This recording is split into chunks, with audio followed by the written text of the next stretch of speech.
আসসালামু আলাইকুম। আজকের ভিডিওতে আমরা সিমলিংক বা এমকে লিংকের সাথে পরিচিত হব। আমাদের কোনো সফটওয়্যারের ফাইল বা ফোল্ডার যদি অনেক বড় হয়ে যায় এবং আমরা এটাকে মুভ করতে চাই, কিন্তু আমরা চাই না যে আমাদের কারেন্ট কনফিগটা আছে সেটা ব্রেক করুক। অর্থাৎ আমাদের যে ভারী সফটওয়্যারগুলো আছে তার অনেকগুলো কনফিগ ফাইল থাকে এবং দেখা যায় একটা সময় আমাদের ড্রাইভটা প্রায় ফুল হয়ে যায়। এখন আমাদের হাতে ২ টা অপশন থাকে যে আমরা চাইলে এটাকে একদম ডিলিট করে বা আনইনস্টল করে নতুন একটা ড্রাইভে ইনস্টল করতে পারি। এবং দ্বিতীয় যে অপশনটা আছে সেটা হচ্ছে আমরা সিম লিঙ্ক ক্রিয়েট করতে পারি। সিম লিঙ্কের মাধ্যমে আমরা জাস্ট আমাদের ফাইল বা ফোল্ডারগুলোকে আমরা যেখানে রাখতে চাই সেখানে রাখবো। এরপর আমরা জাস্ট সিম লিঙ্ক ক্রিয়েট করব। এর মাধ্যমে একটা পোর্টাল ক্রিয়েট হবে। অর্থাৎ আমরা যেখানে সিম লিঙ্কটা ক্রিয়েট করব সেইখান থেকে আমাদের ফাইলটা আমাদের ডেস্টিনেশন ফোল্ডারে নেভিগেট করে দিবে বা রিডিরেক্ট করে দিবে। এটা কিন্তু শর্টকাট না। শর্টকাটের মাধ্যমে আমাদের ফাইলের পাথটা সম্পূর্ণ চেঞ্জ হয়ে যায়। কিন্তু সিম লিঙ্কের মাধ্যমে আমাদের একটা সিঙ্গেল ফাইলই একাধিক লোকেশনে শো করতে পারে। এখন আমরা দেখব কিভাবে আমরা একটা ফাইলের সিম লিঙ্ক ক্রিয়েট করতে পারি এবং একটু পরে আমি ফোল্ডারেরটা দেখাবো। আমি কিন্তু বর্তমানে লিনাক্স প্রিন্টে আছি, অর্থাৎ আমি সিম লিঙ্কটা ক্রিয়েট করতেছি লিনাক্সে। ম্যাক ওএসেও সেম কমান্ডটা কাজ করবে, তবে আপনাদের উইন্ডোজের ক্ষেত্রে এটা হবে এমকে লিঙ্ক। তবে চিন্তার কারণ নেই, আমি কমান্ডগুলো পাশে দিয়ে দেব অথবা আমার ওয়েবসাইট অথবা এআই করলেই পেয়ে যাবেন। তাহলে চলুন আমরা এখন সিম লিঙ্কের কনসেপ্টটাকে আগে ক্লিয়ার করে নেই।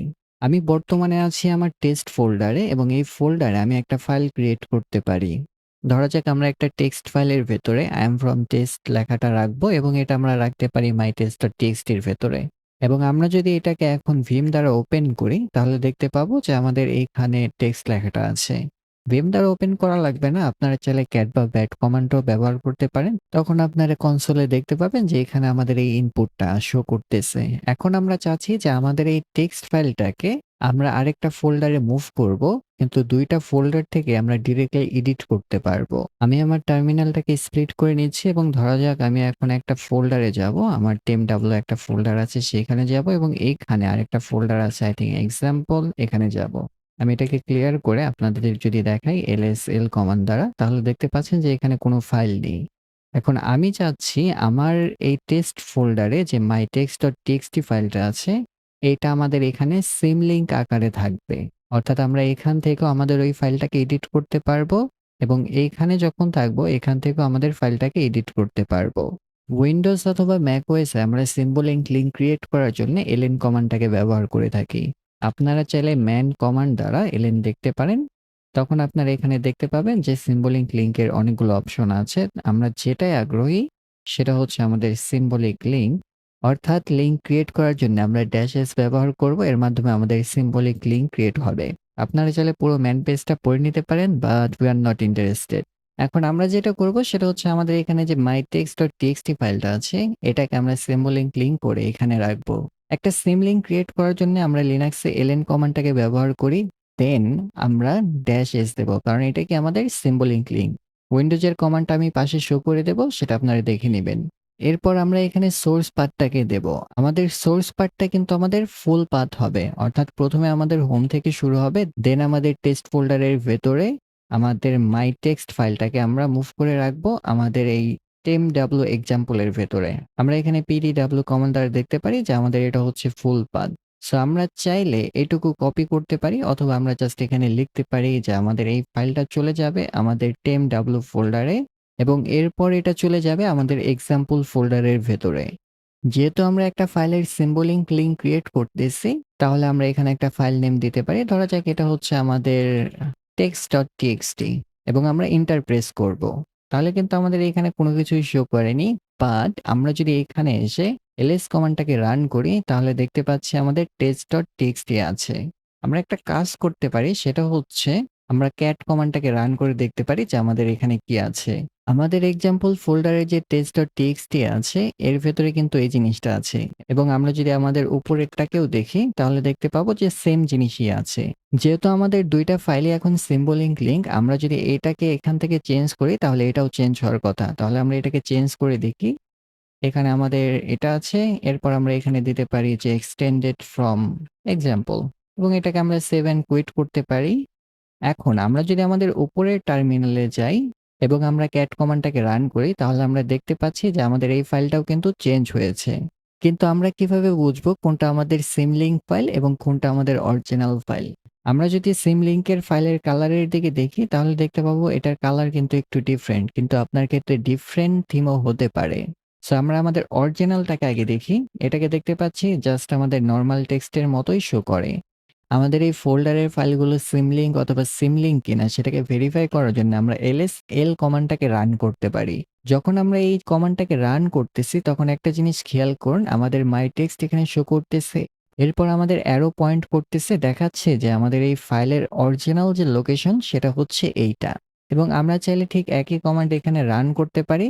যেহেতু এটা আমাদের অরিজিনাল ফাইল সেহেতু এখানে কোনো কিছুই চেঞ্জ নেই। এটা জাস্ট নরমাল ভাবেই শো করবে। তাহলে চলুন দেখে নিই কিভাবে আমরা একটা ফোল্ডারকে সিমলিঙ্ক করতে পারি। আমরা এখন আমাদের এই এক্সাম্পল ফোল্ডারের ভেতরে একটা ফোল্ডার ক্রিয়েট করব এবং সেটাকে সিমলিঙ্ক করে রাখবো আমাদের টেস্ট ফোল্ডারের ভেতরে।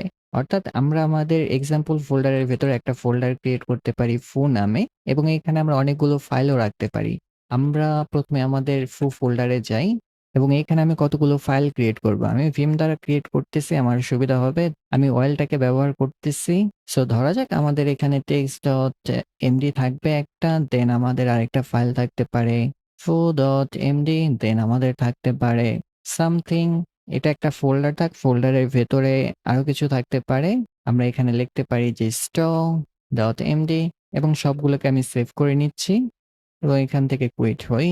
এবং এখন যদি আমরা ls কমান্ডটাকে রান করি তাহলে দেখতে পাচ্ছি যে আমাদের ফো একটা ফাইল আছে, দেন আমাদের একটা ফোল্ডার আছে এবং আমাদের text.md আছে। আমরা যদি ট্রি কমান্ড রান করি তাহলে দেখতে পাবো যে আমাদের এখানে ফো, সামথিং, এবং টেক্সট। অর্থাৎ আমাদের নেস্টেড ফাইল অ্যান্ড ফোল্ডার আছে। এখন আমরা আমাদের এই ফোল্ডারটাকে সিম লিঙ্ক করে রাখবো আমাদের এই টেস্ট ফোল্ডারের ভেতরে। আমরা চাইলে সিম লিঙ্ক কমান্ডটাকে এখানেও রান করতে পারি, আবার এখানেও রান করতে পারি। আমাদের যেটা ম্যাটার করে আমরা যখন সিম লিঙ্ক ক্রিয়েট করব তখন আমাদের ডেস্টিনেশন এবং সোর্স পাথটা ঠিক জায়গায় আছে কিনা। আমরা এটাকে একটু ডাউন করে নিয়েছি এবং আমরা এখানে এই কমান্ডটাকে লিখব। তাহলে একটা জিনিস খেয়াল করুন, একটা ফাইল বা ফোল্ডারের সিম লিঙ্ক ক্রিয়েট করার জন্য আমরা প্রথমে ln কমান্ডটাকে লিখব, এরপর আমরা -s কমান্ডটাকে দেব। এরপর হচ্ছে আমাদের সোর্স ডিরেক্টরি বা ফোল্ডার। আমাদের এইখানে সোর্স যে ডিরেক্টরি সেটা হচ্ছে আমাদের temw, এরপর হচ্ছে আমাদের এক্সাম্পল এবং আমাদের ফোল্ডার। অর্থাৎ পুরো ফোল্ডারটাকেই কিন্তু আমরা এখানে সিম লিঙ্ক করতেছি, এই জিনিসটা মাথায় রাখবেন। এখন আমরা এটাকে রাখবো কোথায়? আমরা রাখবো এটা আমাদের টেস্ট ফোল্ডারের ভেতরে। সেহেতু আমরা এখানে টেস্ট লিখবো। একটা জিনিস খেয়াল করুন, আমি কিন্তু সবসময় এখানে ফুল পাথ ব্যবহার করতেছি, অর্থাৎ আমার হোম থেকে। যেহেতু এটা আমার ফোল্ডার সেহেতু আমি এখানে একটা ফরওয়ার্ড স্ল্যাশ দিতে পারি, এরপর আমরা এন্টার প্রেস করব। এখন যদি আমি এখানে ls কমান্ডটাকে রান করি তাহলে দেখতে পাবো যে আমাদের এখানে একটা ফো আছে এবং আমার একটা mytext.txt আছে, যেটা আমরা একটু আগেই করেছি। এখন আমরা যদি এইখানে ls কমান্ডটাকে রান করি এবং আমরা l দিতে পারি, তাহলে আমরা দেখতে পাচ্ছি যে আমাদের এই ফোল্ডারটা কিন্তু আমাদের এই ডিরেক্টরি থেকে আসতেছে। আমরা চাইলে আমাদের এই ফোল্ডারের ভেতরে ঢুকতে পারি এবং আমরা যদি এখানে ls কমান্ডটাকে রান করি তাহলে দেখতে পাবো আমাদের এখানে সবগুলো ফাইলই আছে। এবং আমরা যদি চাই যে এখান থেকে একটা ফাইলকে রিমুভ করে দেব, অর্থাৎ ধরা যাক আমাদের এখানে foo.md আছে। আমরা যদি আমাদের এইখান থেকে ফাইলটাকে রিমুভ করে দেই তাহলে কিন্তু আমাদের এই ফাইলটা এখান থেকে রিমুভ হয়ে যাবে। কারণ আমরা এখন আমাদের এই ফোল্ডারের ভেতরে আছি। অর্থাৎ আমি যদি এখানে এটাকে রিমুভ করে দেই এবং ls কমান্ড রান করি তাহলে দেখুন যে something.mytext আছে এবং আমি যদি এখানে সেই ট্রি কমান্ডটাকে রান করি তাহলে আমরা দেখতে পাচ্ছি যে আমাদের ফোল্ডার এবং mytext শো করতেছে। কারণ আমরা এখানে ফোটাকে রিমুভ করে দিয়েছি। কিন্তু আমরা যখন একটা সিমলিঙ্ক ফাইলকে রিমুভ করব তখন কিন্তু আমাদের ফাইলটা ডিলিট হবে না, জাস্ট সিমলিঙ্কটা রিমুভ হবে। এই জিনিসটা আমরা মাথায় রাখবো। আমাদের এই ফোল্ডারের জন্য সিমলিঙ্কটা হচ্ছে ফো, কিন্তু এর ভেতরে যে ফাইলগুলো আছে সেগুলো কিন্তু আমাদের অরিজিনাল। মজার জিনিস কি খেয়াল করেছেন? সেটা হচ্ছে আমি এটাকে ক্লিয়ার করে যদি ls কমান্ড বা -l কমান্ডটাকে রান করি তাহলে এর ফুল পাথটা খেয়াল করুন। এখানে আমাদের test.foo, এরপর আমাদের এই পাথগুলো দেখাচ্ছে। কিন্তু আমরা জানি যে আমাদের অরিজিনাল ফাইলের যে লোকেশন সেটা হচ্ছে আমাদের example.foo এর ভেতরে। এটাই হচ্ছে আমাদের সিমলিঙ্ক এবং শর্টকাটের ভেতরে একটা মূল পার্থক্য।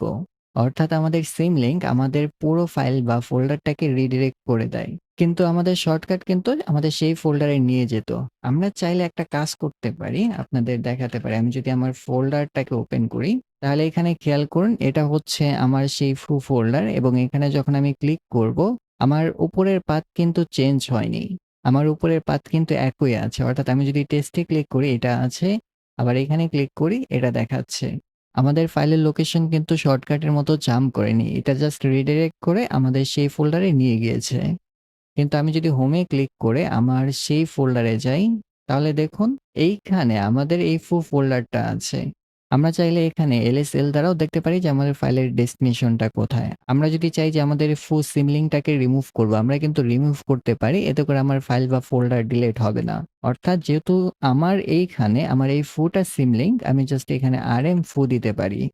তাহলে আমাদের টা রিমুভ হয়ে যাবে। আমি চাইলে আবার LSL কমান্ডটাকে রান করতে পারি। দেখুন শুধুমাত্র আমার সেই টেক্সট ফোল্ডারটা আছে। আমরা এখানে সিওর হতে পারি যে আমাদের ফোল্ডারটা ডিলিট হয়েছে কিনা। দেখতে পাচ্ছি যে আমাদের ফাইল বা ফোল্ডার ঠিক একই রকম আছে। এবং আমরা যদি চাই যে আমাদের এইখানে যে সিমলিংকটা আছে সেটা হচ্ছে আমাদের text.txt, এটাকে রিমুভ করব, আমরা রিমুভ করতে পারি। এতে করে আমাদের অরিজিনাল ফাইল চেঞ্জ হবে না বা রিমুভ হবে না। আমরা আমাদের ls কমান্ডটাকে রান করব, তাহলে আমরা দেখতে পাচ্ছি যে আমাদের my text টা এখানে আছে, বাট আমরা এখান থেকে এটাকে রিমুভ করে দিয়েছি। আজকের ভিডিওটাকে যদি আমরা একটু কুইক রিক্যাপ করি, সেটা হচ্ছে আমাদের সিমলিংক কিন্তু শর্টকাট না। আমাদের শর্টকাটে একটা ফাইল বা ফোল্ডার জাম্প করে থাকে, কিন্তু আমাদের সিমলিংকে আমাদের পাথটাকে জাস্ট রিডিরেক্ট করে থাকে। এটা আমাদের কোথায় হেল্পফুল? আমরা যখন কোনো একটা ফাইল বা ফোল্ডারকে মুভ করতে চাই কিন্তু আমাদের পাথটাকে সেম রাখতে চাই, তখন আমরা সিমলিংক ব্যবহার করে থাকি। আমরা একটা সিমলিংক ক্রিয়েট করার জন্য আমরা প্রথমে ls, তারপর আমরা অপশন s কমান্ডটাকে ব্যবহার করে থাকি। এরপর আমাদের টার্গেট পাথটাকে দেই। এরপর আমরা কোথায় সিমলিংক করতে চাই সেই পাথটাকে দেই। আমাদের যদি এটা ফাইল হয়ে থাকে, আমরা সেখানে ফাইল দ্বারা এক্সটেন্ড করে থাকি। আমাদের ফাইল বা ফোল্ডারগুলো সিমলিংক কিনা সেটা ভেরিফাই করার জন্য আমরা ls-l কমান্ডটাকে ব্যবহার করতে পারি। এবং এটা যদি আমাদের হিডেন হয়ে থাকে তাহলে আমরা ls-la কমান্ডটাকে ব্যবহার করতে পারি। এবং আমরা যদি চাই যে পুরো একটা ফোল্ডারের আমাদের সিমলিংক গুলোকে দেখব, তখন কিন্তু আমরা ls-la, এরপর আমরা গ্রিপটাকে মার্জ করতে পারি আমাদের আপার অ্যারো দেন l। এখন যদি আমি এন্টার প্রেস করি তাহলে দেখতে পাবো যে আমার এখানে কতগুলো সিমলিংক আছে। আমার এখানে যে ডট ফাইলের সিমলিংক গুলো দেখতে পাচ্ছেন, এগুলো কিন্তু আমি আমার স্টো দ্বারা ম্যানেজ করে থাকি। পরবর্তী একটা ভিডিওতে আমি দেখাবো কিভাবে আপনারা স্টো দ্বারা আপনাদের ডট ফাইলগুলোকে ম্যানেজ করতে পারেন। আজকে এই পর্যন্তই। পরবর্তী ভিডিও পর্যন্ত ভালো থাকবেন, ভালো রাখবেন।